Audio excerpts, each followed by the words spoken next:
Welcome back to my sports world. This Ronaldo thing is taking off all over internet. I mean, websites after websites are crashing because of this news. It is absolutely crazy out there, and it's absolutely crazy in here.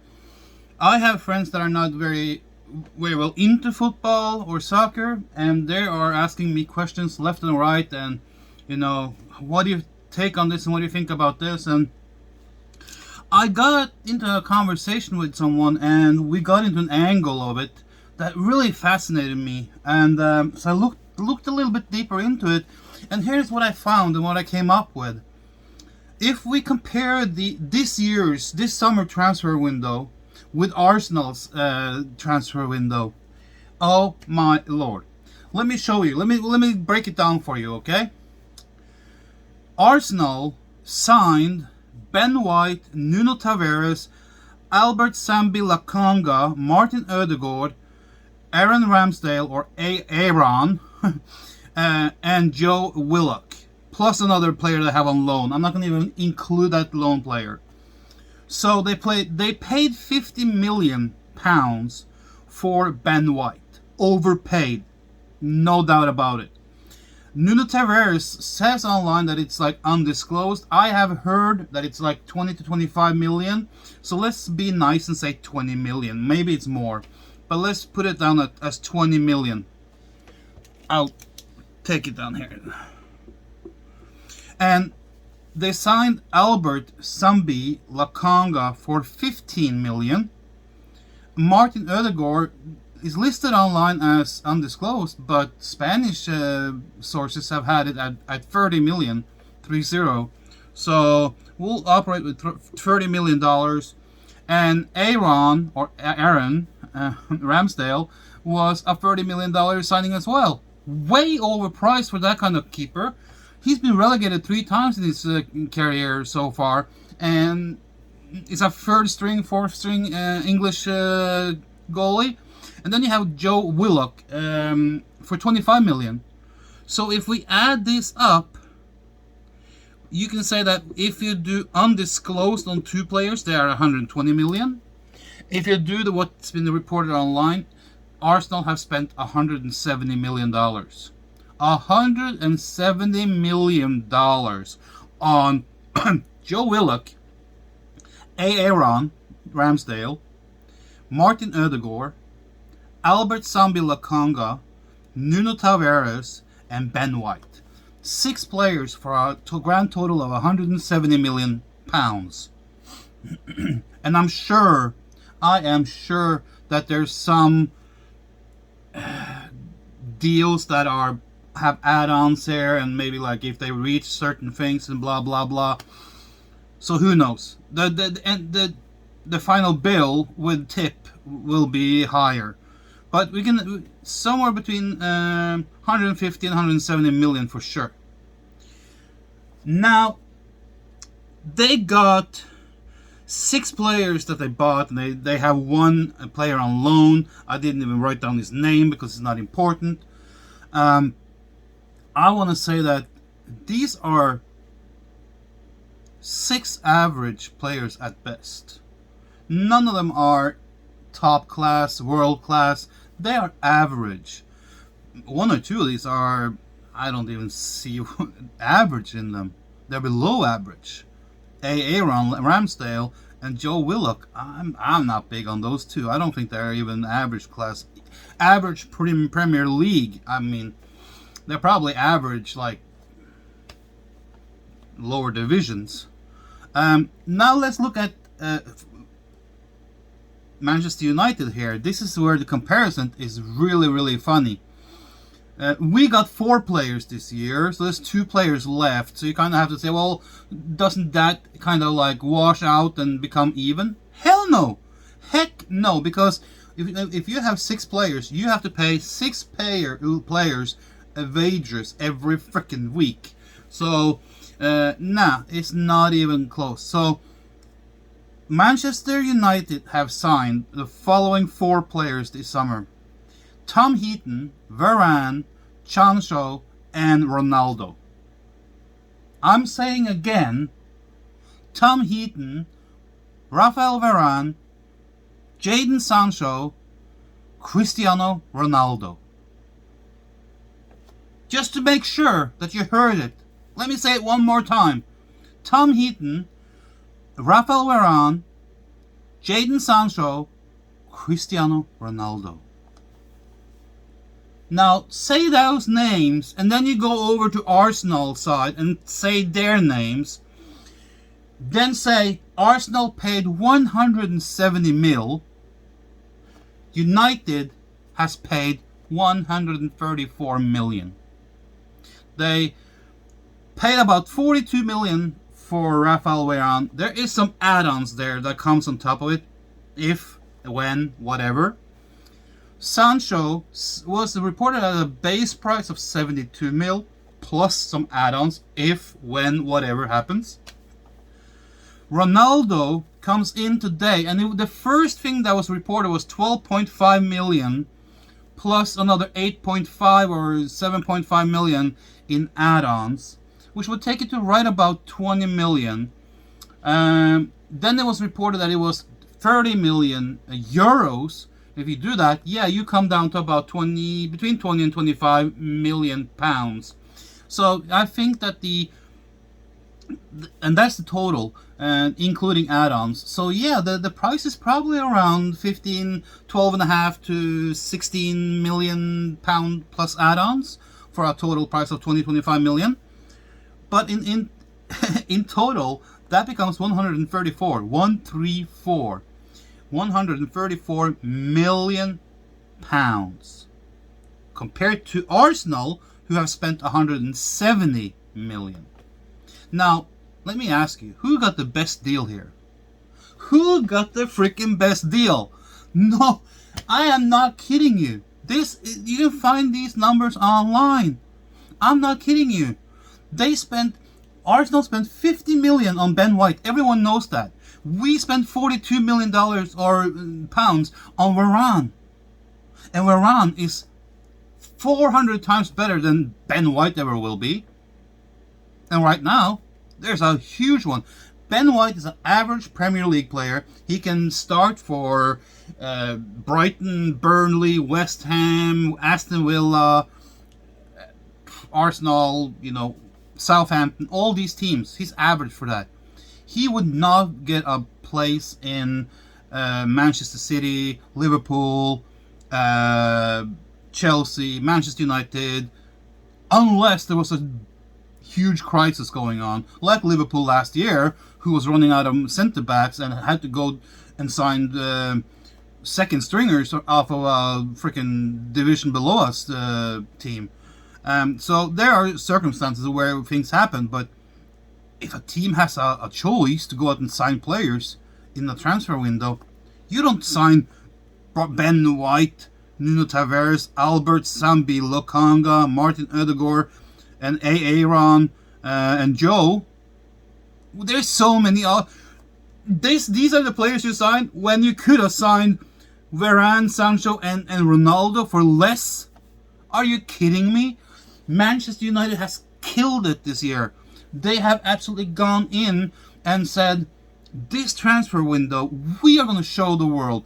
We are going to show the Premier League what this club is made of. We're going to show them that we have history, and we're willing to use that history to just smack you down and give you something to bite on for the coming 12 months. And that's what they have done. I mean, yeah, Tom Heaton was free. Not a big signing, not a headline signing, but what a freaking good third string goalkeeper he is. He could have gone in and been the first goalie of over half of the teams in Premier League. He could have been the starting goalkeeper in over half of the Premier League teams, and we have him as the third backup. Are you freaking kidding me?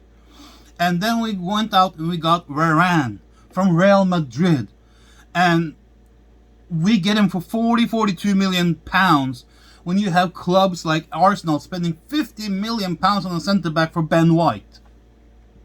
You gotta be kidding me. And then we go out and we get Jadon Sancho. Yeah, I know we worked on that deal for a year. We started it last year and we finalized it this year. But you know what? It was done this year. And yeah, he was our most expensive signing this year, around roughly right above 70 million. But he's worth it. What he will bring to the team and to the club over the next 5 years will be insane. I'm telling you, he will be insanely good. And then on top of it, the last week, the last 4 or 5 days of the transfer window, we go out and we hijack Cristiano Ronaldo from Real Madrid, PSG, Manchester City, whoever wanted to sign him. We got him back home. We got what probably has been the best football player in the last 30 years. I mean, after Maradona, Ronaldo is number 2 in my mind, and then you have Messi in number 3. It's just mind-blowing what has happened the last 24 to 48 hours when this rumor mill started with City signing. Well, I mean, it started with PSG, didn't it? And then it kind of worked itself from there to Manchester City. And then we end up here today with a signing with Manchester United. Holy crap. I tell you, and I'm sure we can take other clubs as well. You know, look at Chelsea, what they have done this year. They probably haven't signed as many as they did the year before. But look at how they did business when last year when they went out in the transfer window last year, and they went totally bananas and amok, and they signed players for Frank Lampard to use. What was their total signing then? Was it like 180, 190, 200 million or something, or even more? And a lot of those players are not even in the first team anymore. They're sitting on the bench, or they're being loaned out or sold. It is totally crazy. This is totally crazy what is happening right now. I mean, you can see it. And where will this take the United as a club, as a team? I've tried over the last hour to reflect on how this will help the team, what kind of changes will have to be done tactically, and how will the team be set up. And I only come to this conclusion that you have to have a major tactical change. You might have to in certain games, you know, might have to play with 3 in the back line, Varane, Maguire, and Shaw, because you have so many offensive players that need to play. So you have to like stack your team higher up on the field. So if we go with a 4 in the back line, let's say we go with Wan-Bissaka, Luke Shaw, Maguire, and Varane in the back 4.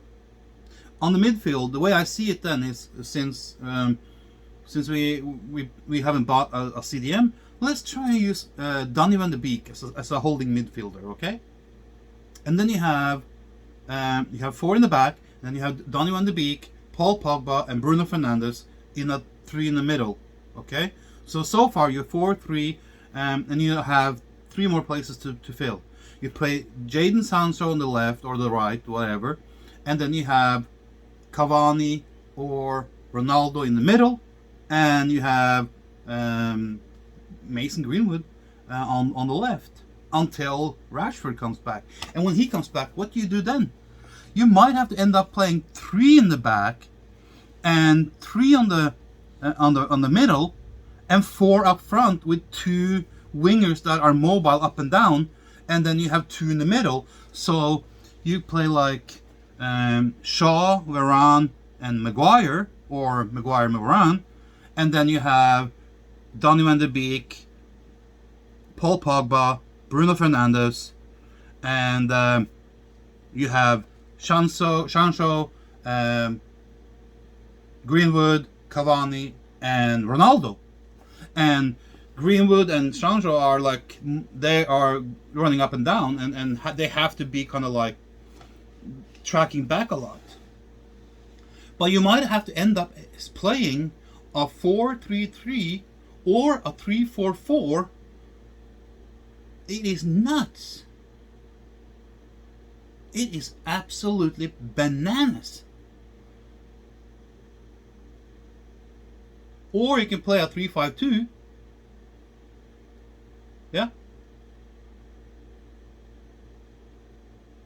But you have with a team roster or the depth chart and the players that you have now, with this kind of players and this kind of team, you have to play aggressively and you have to play them.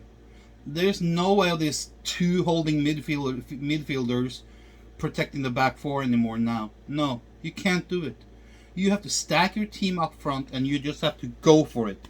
Because even if you, let's say, oh, it's going to expose us in the back. No. We have Shaw, Varane, and Maguire if we play 3. If we play 4, we can add Wan-Bissaka. I mean, even if an opponent scores 1 or 2 goals against you, you have the firepower up there in the front to just punish them and being relentless and just unload 5 or 6 goals in every freaking match. If you have Ronaldo and Cavani and Greenwood and Sancho running bananas up on the top there, yeah, you're gonna score more goals than your opponents. So it doesn't matter if you play with one holding midfielder or maybe not a holding midfielder at all. Just let the back four take care of itself, because they're good enough to do it. But oh my God, this video was supposed to be about what Arsenal spent on their transfer contra what Manchester United has spent on theirs, and you can see that we have spent way less and gotten way more. Yeah, Arsenal might say, well, we got 2 players more than you. Doesn't matter. These 6 are not even in the same class as our 4.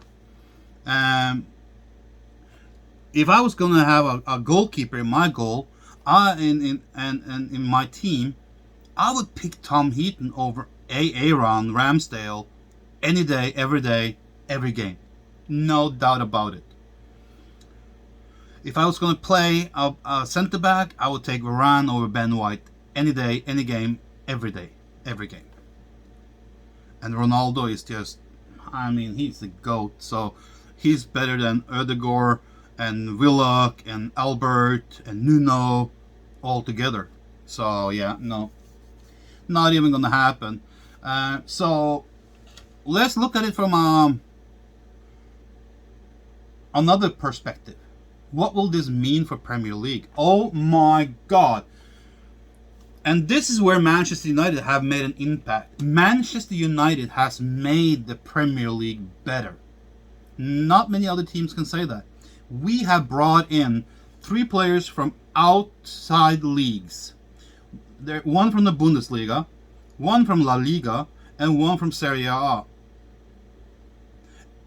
The one from Serie A is the GOAT in the world, top world player in the last 25-30 years. It's the absolute signing of the decade. And then we brought in Varane, who is almost in the same clouds and high up there as Ronaldo, but as a different type of player.